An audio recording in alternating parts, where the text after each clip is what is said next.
বিসমিল্লাহির রহমানির রহিম। হে সমস্ত জগতবাসী, আজ আমি শামীম আলী চিশতি আপনাদের সামনে যে আলোচনাটি নিয়ে হাজির হলাম, সে আলোচনাটি হলো যে লোকেরা, যে মানুষেরা আজকের এই আলোচনাটি শুনবে এবং মানতে পারবে, তাহলে কি হবে? ইহকাল এবং পরকাল এই দুইটি কালেরই তার উন্নত হয়ে যাবে এবং খুবই লাভবান হবে দুনিয়াবিভাবে। টাকা পয়সা, ধন দৌলত কি চান আপনি, সেটাই হবে। তবে আমার এই কথাটি আপনাদের সকলেরই মন দিয়ে শুনতে হবে। মন দিয়ে যদি না শুনেন তাহলে আপনাদের মনে থাকবে না। কেউ ভাবে যে দুনিয়াতে চলতে গেলে টাকা সম্পদের দরকার আছে, সম্মানের দরকার আছে। আবার কেউ ভাবে দুনিয়ার সম্পদ দিয়ে কি করব, টাকা পয়সার আমাদের প্রয়োজন নেই, আমরা আল্লাহর ইবাদত করে, আল্লাহকে আপন করে, আল্লাহর প্রিয় হয়ে পৃথিবী ত্যাগ করব, কারণ মৃত্যুর পরে আমাদের এই সম্পদ কোনো কাজে আসবে না। তবে এক দলের ধারণা হলো বেঁচে থাকলে তো আল্লাহকে ডাকবো, সম্পদের দরকার, টাকারও দরকার। আরেক দল বলতেছে যে আল্লাহ যা দেয় যখন যেরকম রাখে আলহামদুলিল্লাহ। আরেক দল বলতেছে যে দুনিয়ার কোনো কিছুই দরকার নেই, আল্লাহকে পেলে, আল্লাহ সন্তুষ্ট হলে আমাদের আর কিছু প্রয়োজন নেই। তবে আজকের আলোচনায় যে কোনো একটা সাইডে আসতে হবে। আপনার কাছে একটা ভাণ্ড আছে, সেই ভাণ্ডের মধ্যে আপনি দুধ নিতে পারবেন, কিন্তু সেই ভাণ্ডে কিন্তু ময়লা বা প্রস্রাব বা চনা রাখতে পারবেন না। ভাণ্ড একটা, হয় দুধ রাখো না মুখ রাখো, দুটোর একটা রাখতে হবে। তাই বলবো আজকের আলোচনায় যে কেউ যদি চায় যে আমি দুনিয়াতে ধনবান হব, তাহলে সেই ধনবান হওয়ার জন্য যেই কথাগুলো, যে আইন কানুন, যে নিয়ম, এগুলো আমি বলে দেব, আপনারা ধনবান হয়ে যাবেন। আচ্ছা, কেউ যদি চায় আমি দুনিয়ার ধন সম্পদ কোনো কিছুই চাই না, আমি চাই পৃথিবীতে আল্লাহর ওলি হইতে, আউলিয়া হইতে, আর আল্লাহ কোরআনে বলেছে আমার ওলি আউলিয়াদের কোনো ভয় নেই, তারা কখনো চিন্তিত হবে না, তার দায়ভার আমি আল্লাহ নিজেই নেব। সুবহানাল্লাহ। তবে 100 লোকের মধ্যে যদি এই কথাগুলো বলা হয়, তখন 100 লোকের ভিতরে 85 ভাগ লোক কিংবা 90 ভাগ লোক বলতেছে যে দুনিয়াতে চলতে টাকা পয়সা লাগবে, সম্পদ লাগবে।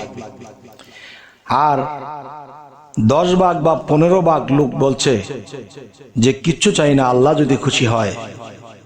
তাহলে আজকের আলোচনায় দুইটা জিনিস বিষয়ে আলাপ করব। সেটি কি দেখেন, যদি আপনি দুনিয়াতে আপনি ধনবান হতে চান, সম্মানী হতে চান, বা ধন সম্পদের মালিক হইতে চান, তাহলে সেই নিয়মটা আমি বলে দেব।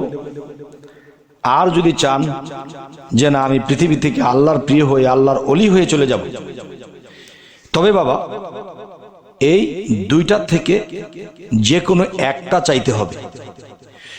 ভাণ্ড একটা, এখন যেটাতে দুধ রাখবেন সেটাকে মুখ রাখা যাবে না। তাহলে যেটাকে দুধ রাখবেন দুধই রাখবেন, যেটার মধ্যে মুখ রাখবেন মুতই রাখবেন। যেমন কথাটা আমি একটু বুঝিয়ে বলবো যে আপনারা যদি ধনবান হইতে চান, কোটি কোটি টাকার মালিক হতে চান, দুনিয়ার স্বাচ্ছন্দ্য চান, তাহলে আমি এই কথাটি আগে বলবো, পরে বলবো ওলিয়া উলিয়া হওয়ার কথা। এখন যে কথাটি বলবো দেখেন, আল্লাহ কিন্তু বলেছে আমি যখন মানুষের দরখাস্ত পূরণ করি, আমার অফিস রুমে বা চৌথা আসমানে যখন আমি বসি আমার সিংহাসনে, তখন পৃথিবীর সকল মানুষই ঘুমায়। আর যখন আমি অফিস থেকে নেমে আমি অন্য কাজে বা অন্য কোথাও গমন করি, তখন দেখা যায় যে তারা, যেই সময় আমার অফিস বন্ধ থাকে, একদল লোক তখন দরখাস্ত করে। যদি আপনি চান যে না আল্লাহর কাছে ধন সম্পদ চাই, আল্লাহর ইবাদত যতটুকু পারি করব, বাদ বাকি ধন সম্পদ চাই, টাকা পয়সা চাই, তাহলে রাতের 2:30 বাজে সুন্দর পবিত্র হয়ে আপনি জায়নামাজ নিয়ে বসে যাবেন, সরাসরি সেজদায় লুটে পড়বেন এবং চোখের পানি ঝরিয়ে বলবেন যে হে আল্লাহ, মৃত্যুর পরে আখেরাত, এখন সেই আখেরাতের চিন্তা আমি এখন করব না, আমি এখন চিন্তা করব দুনিয়াতে আমার অর্থ সম্পদ টাকা পয়সা যেন হয়, এই জন্য তোমার কাছে আরজি। তখন আপনি কি করবেন, যে সেই রাত্রের 2:30 বাজে বসে ইয়ামুন এম এই নামটি আপনি 7000 বার জপতে থাকবেন।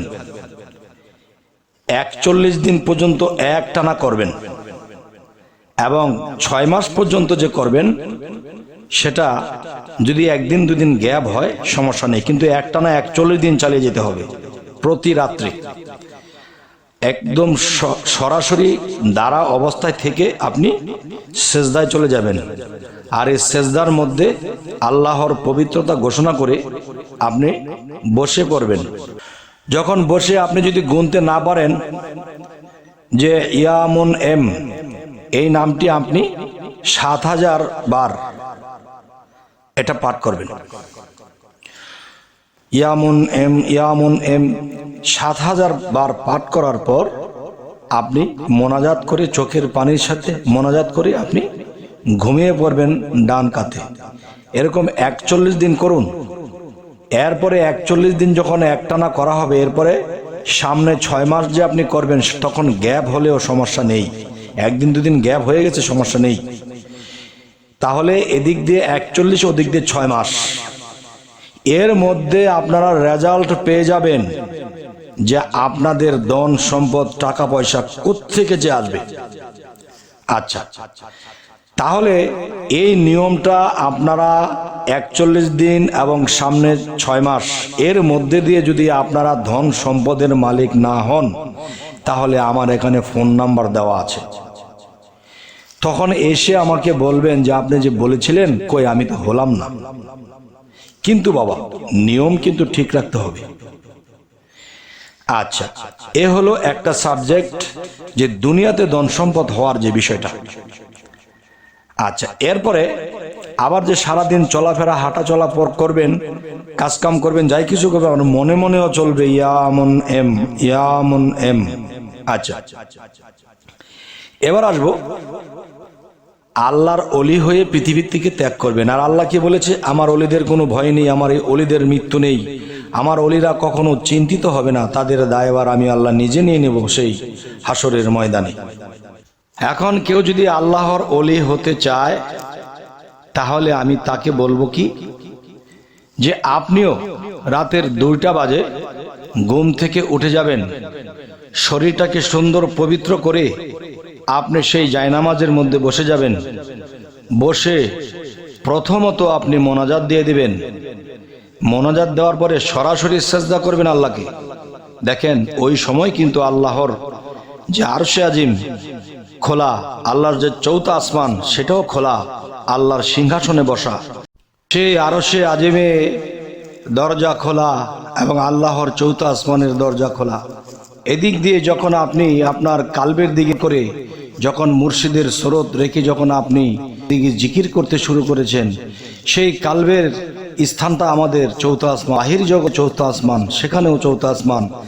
তখন এখানের ধাক্কা যখন সেখানে লাগে তখন আল্লাহ স্থির থাকে না। আল্লাহর নূরের খুঁটির মধ্যে যে সেই সিংহাসন, সেই সিংহাসনটি কাঁপতে থাকে। তখনই আল্লাহ বলে, হে ফেরেশতা সকল, তোমরা দেখো তো কোন দেশ, কোন গ্রাম, কোন জায়গা থেকে আমাকে কেউ জিকিরের দ্বারা আমাকে স্মরণ করছে, সে কি চায়। তখন তারা সেখানে পৌঁছে যায়, পৌঁছে গিয়ে দেখে যে একজন ব্যক্তি চাইতেছে যে হে আল্লাহ, দুনিয়ার ধন সম্পদ কোনো কিছু চাই না, হে মাওলা গো, শুধু তোমাকে চাই, তোমাকে যদি পাই তাহলে আমার আর কোনো কিছু দরকার নাই। তবে হে সমস্ত জগতবাসী, এমন আরাধনা প্রার্থনা করছে, আবার সেজদা করছে। এর ফাঁকে দিয়ে কি করতেছে? আর বলতেছে ইয়া রহমানুর রহিম, ইয়া রহমানুর রহিম, ইয়া রহমানুর রহিম। সে এই জপনাই করতেছে। তখন আল্লাহর ভিতরে যদি তার প্রতি কোনো কাহার থেকে থাকে, কাহার অর্থ কি কঠিন, সেই কঠিন হৃদয়ে যদি আল্লাহর হয়ে থাকে, তখন ইয়া রহমানুর রহিম যখন জপনা করতে থাকে, এরকম করতে করতে করতে করতে একটা সময় গিয়ে সে রহমানুর রাহিমে পরিণত হয়। আল্লাহর ভিতরে সে কাহারটা কেটে সে রহমানুর রাহিম হয়ে যায়। তখন ফেরেশতারা গিয়ে বলতেছে যে আল্লাহ হে, সে এরকম মোনাজাত, সে এরকম জিকির, এরকম তোমাকে সেজদা এরকম করছে এবং সে রহমানুর রাহিম নাম জপছে। তখন আল্লাহর ভিতরে যে কাহার জেগেছিল, তখন রহমানুর রাহিম যে গুণ সেটি আল্লাহর মধ্যে কাজ করছে। তখন আল্লাহ কি করতেছে, যে রহমানুর রাহিম হয়ে তার উপর রহমত বর্ষণ করে দিল আর বলল, যাও, তার চাওয়া পাওয়া আমি পূর্ণ করে দিলাম, যে সে এই পৃথিবী থেকে আমার অলি হয়ে যাবে। কারণ সে দুনিয়ার ধন সম্পদ কোনো কিছুই সে চাই নেই, শুধু আমাকেই চেয়েছে। তাহলে বোঝা গেল কি, যে দুনিয়াকে সে পিছনে দিয়েছে, আমাকে সামনে রেখেছে, তাহলে আমিও তাকে সামনে রাখবো। সুবহানাল্লাহ।